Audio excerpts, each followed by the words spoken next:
loneliness. I don't care what they say, I won't stay in a world without love. I always had a fancy to document things on audio. So when a hurricane was bearing down on us in West Palm Beach, I was there, trusty mic in hand, doing the blow-by-blow as it were. Maybe we could use some of it for radio.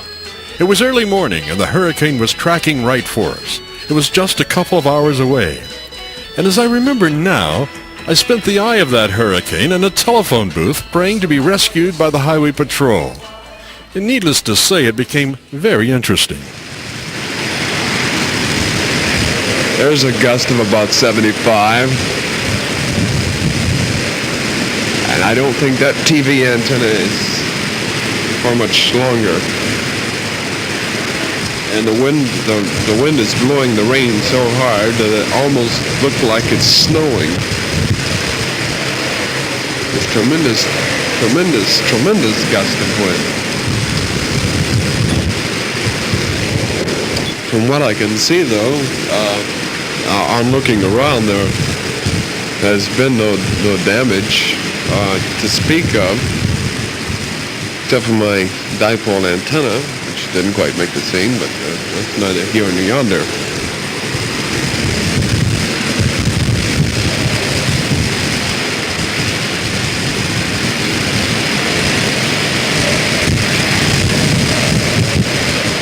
This wind is coming across in tremendous gusts, and it's wet, very, very wet and cold, too. We're going to suspend this recording session since 7:30. We've been recording. The recording before that was taken at 6:30. We're going to suspend this.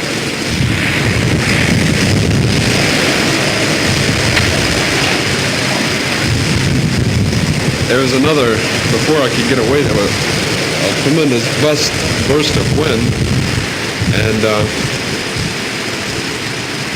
what it looks like, there's a limb broken down off a tree out here in the front of the house, and as I look at it, my long line antenna is bent in a U form. And if it snaps up by the tree, it's going to throw that another tremendous burst of wind.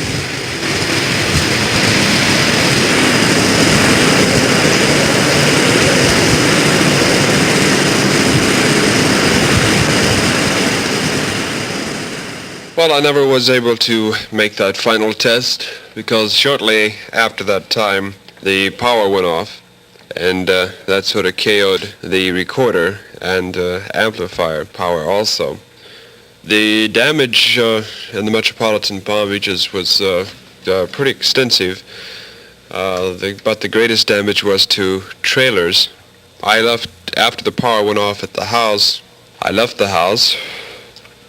I started towards the station, but I never made it. I ran out of gas. And I went through Hurricane Cleo in a telephone booth, and I went through the eye of the hurricane in the telephone booth. The other side of the eye started coming back, and a highway patrol car came up, which my wife had phoned. And oddly enough, it was Sergeant Tom, who was a very likable man, public relations man for the Florida Highway Patrol. And we spent about 2 hours together riding around the metropolitan Palm Beaches.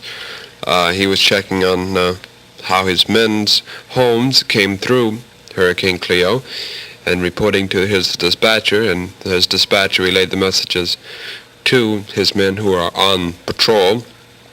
The trailers, many trailers over on Canal Road were damaged quite badly. Some were overturned. Some of the trailers just looked like they had exploded. There was just a bunch of rubble where the trailer once stood. Plate glass windows in gas stations and in town were just busted in. 2 of them in Belks. The Sears store had boarded up the bottom part of their store, but it left the top windows unboarded, and all of those were busted out. WJNO at that time switched over to their emergency auxiliary power supply, and we were on the only station on the air from 8:30 a.m. until the power was restored at about 10 minutes past the hour of 3 p.m. the following, well, actually that day, the power was restored to WJNO, and then later it was restored to the other stations around town. As I say, the damage was pretty bad here in the metropolitan Palm Beaches.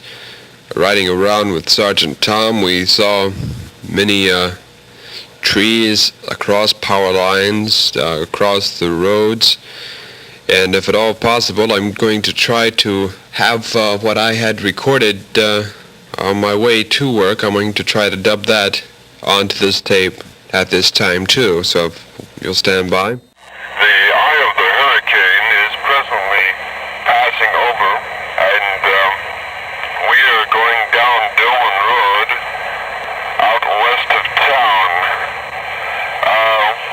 We've not seen any damage thus far, mainly limbs in the front of the houses,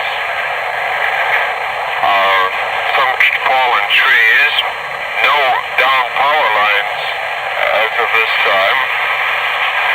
There are some poles that are most definitely wavering. You can see them wavering from the road, although so is the car. So but I believe it's the telephone poles.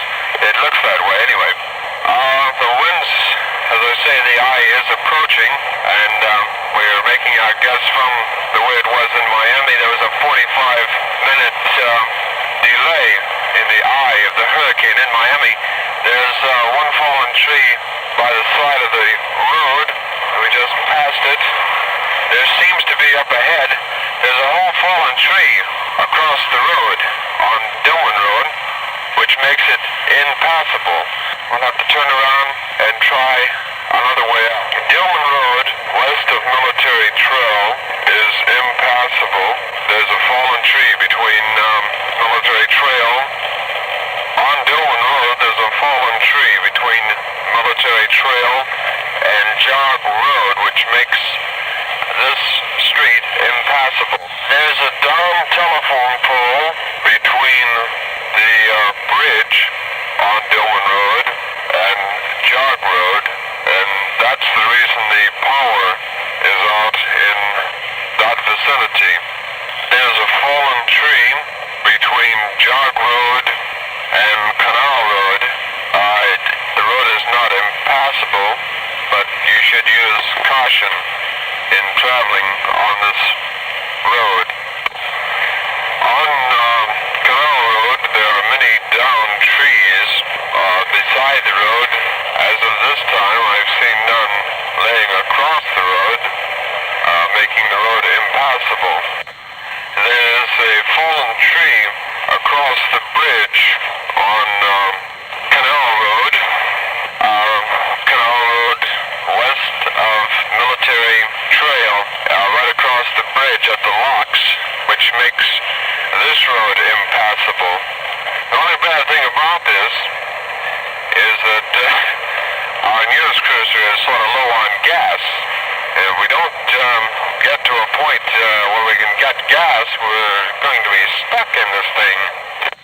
There are falling trees at the intersection of Forest Hill Boulevard and Jog Road on either side of the intersection on Jog Road, which makes Jog Road impossible for traveling purposes. It's right at the intersection of Forest Hill Boulevard and Jog Road. On either side of Jog Road, there are two fallen trees. The only way out for the people living west of Military Trail between Canal Road and Dillon Road is the old Curry Brothers Road across the old Curry Brothers Bridge onto Southern Boulevard. Between Boulevard and 4 Points, there's a power pole that's swinging back and forth across the road. dangling off the road, and the only thing that's holding it up off the road is the power lines across it. And that's the way it looked, August the 27th, 1964. We spent the eye of the hurricane and half of the other side in a telephone booth off Southern Boulevard at the Ace Hardware store. And halfway through the other side of the hurricane, Sergeant Tom of the Highway Patrol came by, which my wife had phoned, and we spent 2 hours together riding around the outlying areas of the metropolitan Palm Beaches, surveying the damage, which was quite extensive, mainly to trailers, as I had mentioned before, and blown windows from gasoline stations, and other establishments around the town. And that was Hurricane Cleo, August the 27th, 1964.